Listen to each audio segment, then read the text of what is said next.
All right, once again, simply thanking God for being God. Let's call this chapter Amos 3, Unless the Lord. Taking a different perspective on the Psalms use of that phrase, which goes, unless the Lord build the house, those who labor on it or quite possibly in it, labor in vain. This time he is going to help Israel see that unless the Lord was in it, the difficult days ahead for them would not be coming around. Making me really want to name the chapter No Coincidence, a theme that we might carry forward into chapter 4. But for now, chapter 3 is going to start in verse 1 with a call to hear this word against God's people, the people of Israel at this point. Going on to verse 2 to say he is going to hold them accountable for all their iniquities, understanding that as opposed to nations more distant from God, they know his laws, therefore they are essentially without excuse. They really should know better.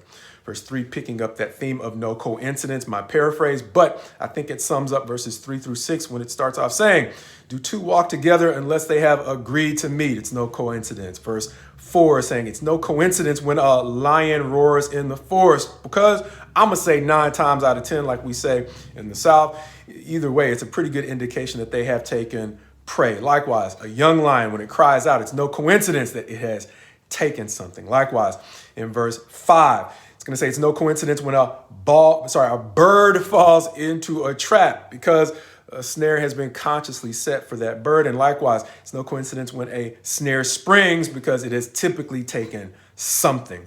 Verse 6, concluding by saying it's no coincidence when a trumpet is blown in a city and the people are afraid, summing it all up by God saying, ultimately, you should understand those same things apply to what's coming to Israel, because it is no coincidence. Verse 7 helping us understand even more, it is no surprise, because God has not brought this calamity to them by surprise. He has warned them through the prophets. Amos, even though he is earlier in time than a lot of the prophets we've studied already, the consistent theme of many of these prophets is ignoring the warnings that God has given through his servants or his prophets. Going on or skipping forward to verse 10, he's going to say, in addition to it being no coincidence and no surprise, there is no excuse for what they have done. Verse 10, beginning, they do not know how to do right. Going back to the previous chapter, we saw the way in which they didn't just all of a sudden lose their understanding of right from wrong.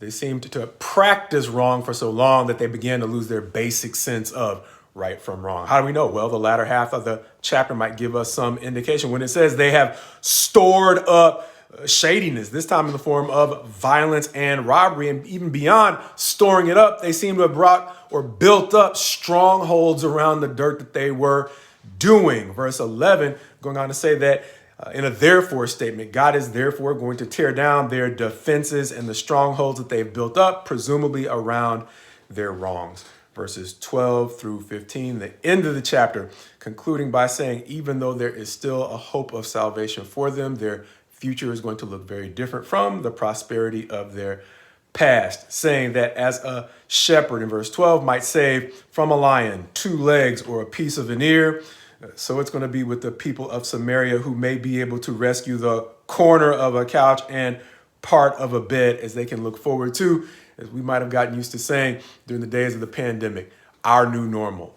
God is helping to essentially introduce them to their new normal. Going on in verses 13 through 15 to say, testify against them that on the day he punishes Israel for all their wrongs, he is going to go at the altars they have built, to the idols or the images they have used to functionally, if not literally, try to replace God.